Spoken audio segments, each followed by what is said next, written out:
अस्सलाम वालेकुम, this is Faisal Waqas advocate high court आपकी खिदमत में हाजिर है। आज हमारी वीडियो का मकसद है कि फाइलर के फ़ायदे क्या होते हैं। बहुत से लोग हमसे पूछते भी हैं कि जी अगर मैं फाइलर हो जाता हूँ तो मुझे क्या फ़ायदा होगा या मुझे क्या नुकसान है। तो आज इसके ऊपर मेरी पूरी वीडियो बनाऊँगा ताकि अगर आप भी फाइलर होना चाहते हैं तो आपको मालूम हो कि इसके फ़ायदे क्या हैं और उसके नुकसान क्या हैं। ठीक है। फाइलर फाइलर किन लोगों को होना चाहिए इस पे हम बाद में बात करेंगे कि भी एक लंबा टॉपिक है कि किन लोगों के लिए फाइलर होना ज़रूरी है और किन लोगों के लिए ज़रूरी नहीं है। तो लेकिन अभी तो फिलहाल वक्त हमारा जो टॉपिक है वो यही है कि फाइलर के फ़ायदे क्या हैं।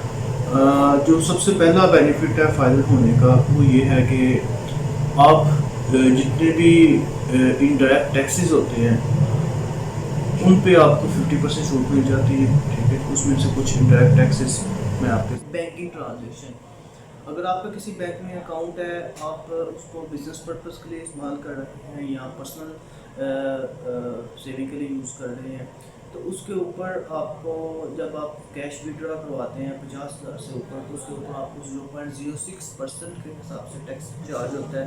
बेशक आप कैश विड्रॉ कराएं, बेशक आप ट्रांसफ़र करें या आप पे आर्डर बनाएं, डिमांड ड्राफ्ट बनवाएं या कोई भी बैंकिंग फैसिलिटी ले जिस पे नेट बैंकिंग से ट्रांसफ़र करें या एटीएम से ट्रांसफ़र करें, कोई भी ऐसी ट्रांजेक्शन जो 50,000 से ज़्यादा होगी उसके ऊपर आपको टैक्स चार्ज होगा 0.06%, जो 1,00,000 का 600 रुपये बनता है।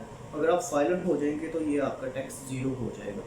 ठीक है जी। दूसरा बेनिफिट आपको इसका ये होगा कि जो आपने बैंक में सेविंग के लिए पैसे रखे हैं उसके ऊपर जो प्रॉफिट आपको मिलता है उसके ऊपर भी जो है ना वो एफबीआई या गवर्नमेंट जो है ना वो टैक्स चार्ज करती है।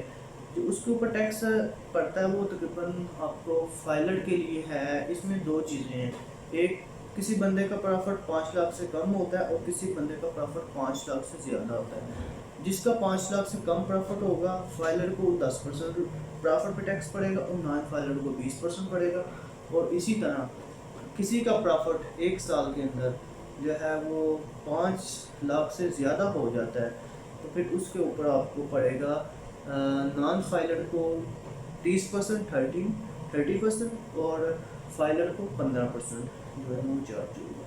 ठीक है, इसमें भी मतलब कि अगर आप फाइलर होते हैं तो आपको अच्छा बेनिफिट मिल जाता है। तीसरी जो चीज़ है वो है आप कोई चीज़ कोई प्रॉपर्टी ट्रांसफ़र करते हैं, जैसे बेटा अपने बाप को या बाप अपने बेटे को या किसी भी फैमिली को गिफ्ट करते हैं, ट्रांसफ़र करते हैं, उसके ऊपर भी आपको टैक्स चार्ज होता है। ठीक है जी। जो फाइलर होगा उसको वो तकरीबन 4% होगा और नॉन फाइलर को 6% होगा। पहले इन्होंने आधा किया था लेकिन अभी 1% ये इंक्रीज़ कर दिया है। और इसके अलावा अगर आप कोई प्रॉपर्टी परचेज़ करते हैं तो उसके ऊपर भी आपको टैक्स पड़ता है। उसमें फाइलर को 4% पड़ेगा और नॉन फाइलर को पड़ेगा 6%, यानी कि 2% का वहाँ भी आपकी बचत होगी। ठीक है। और तीसरी चीज़ है कि जो आप टोकन पे करते हैं गाड़ी का, हर साल अगर किसी के पास गाड़ी 1000 सीसी से ज़्यादा की गाड़ी है और उसको जो है ना 1 साल का जो टैक्स पड़ेगा वो तकरीबन जितना भी टोकन है वो हाफ पड़ेगा फाइलर को और नॉन फाइलर को फुल होता है। ये मुख्तलिफ गाड़ियों के हिसाब से पड़ता है, जिसके बाद जितनी बड़ी गाड़ी होगी इसको उतना ज़्यादा टैक्स पड़ेगा। और उसके बाद पांचवी चीज़ आपकी आ गई, आपने बॉन्ड खरीदे हुए हैं गवर्नमेंट से या शेयर खरीदे हुए हैं, उसके ऊपर भी जो है ना वो फाइलर को 15%, 15% और नॉन फाइलर को 30% चार्ज होता है। ठीक है। और उसके बाद आगे नेक्स्ट चीज़ आ जाती है कमीशन। अगर आप कमीशन एजेंट हैं या कमीशन का काम करते हैं तो उसके ऊपर भी आपको डबल जो है ना वो तकरीबन जो टैक्स है वो आपको इस पर चार्ज हो जाता है। कमीशन के ऊपर 12% फाइलर को और 24% नॉन फाइलर को। और उसके अलावा अगर आप इस सर्विसेज वगैरह प्रोवाइड करते हैं जैसे घर में एसी फ्रिज इसकी ठीक करने की, तो उसके ऊपर आप अगर नॉन फाइलर हैं तो आपको वो पड़ेगा 20%, अगर आप फाइलर हैं तो आपको पड़ेगा 10%। और इसके अलावा जो आप चीज़ खरीदते हैं, ठीक है जी, ऑफिस की इक्विपमेंट जैसे एसी की सर्विस करना सर्विसेज में आ जाता है, लेकिन एसी का अगर आपने कोई पार्ट बाय किया है तो उसके ऊपर भी आपको टैक्स चार्ज। सप्लाई करते हैं तो नॉन फाइलर को जो है वो टैक्स 9% चार्ज होगा और फाइलर को 4.5%। जैसे एसी खरीदना या उसका पार्ट खरीदना ये इसमें आ जाता है, इसकी सप्लाई में आ जाता है, ठीक है। और एसी को रिपेयर करना और उसकी सर्विस करना एसी सर्विसेज में आ जाता है। ये दो मुख्तलिफ टर्म हैं, ठीक है। ये जो है बेसिक बेनिफिट्स हैं और इसके हैं क्या उसको कहते हैं, फाइलर और नॉन फाइलर, ठीक है। जो आपको बेनिफिट बता दें कि आप फाइलर होते हैं, और ना फाइलर होना, अगर आप फाइलर नहीं होते तो आप को सिर्फ ये एक्स्ट्रा ही चेक से चार्ज होगा। इसके अलावा अगर आप उनमें से फाइलर होने की कुछ 7 से 8 कंडीशन है, अगर वो आप पूरी करते हैं तो आपके लिए फाइलर होना मैंडेटरी है। उसके लिए मैं अलग वीडियो बनाऊंगा, ठीक है, ताकि वो भी मैं आपके साथ शेयर कर दूँ, ताकि उनमें से अगर आपके पास कोई ऐसी चीज़ है तो आप जो है ना वो फाइलर ज़रूर हों और अपना टैक्स बचाएँ, ठीक है।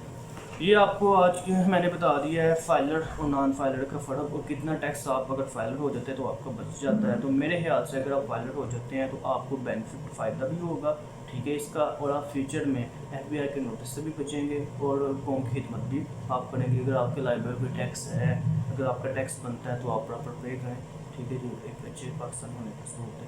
अगर आपको ये मेरी वीडियो पसंद आई तो उसको लाइक करें और मेरे चैनल को सब्सक्राइब करें। तो इंशाल्लाह इस तरह की मैं वीडियो बनाता रहूँगा। और नेक्स्ट जो मेरी वीडियो होगी वो ये होगी कि किन लोगों के लिए फाइलर होना ज़रूरी है, और अगर वो फाइलर नहीं होते तो उनको FBR नोटिस के ज़रिए मजबूर कर सकता है कि वो फाइलर हों, या उन पर पेनल्टी भी लगा सकता है, ठीक है, उनको जुर्माना भी दे सकता है और कुछ सज़ा भी दे सकता है, ताकि वो फाइलर हो और टैक्स नेटवर्क में आए। थैंक यू, शुक्रिया।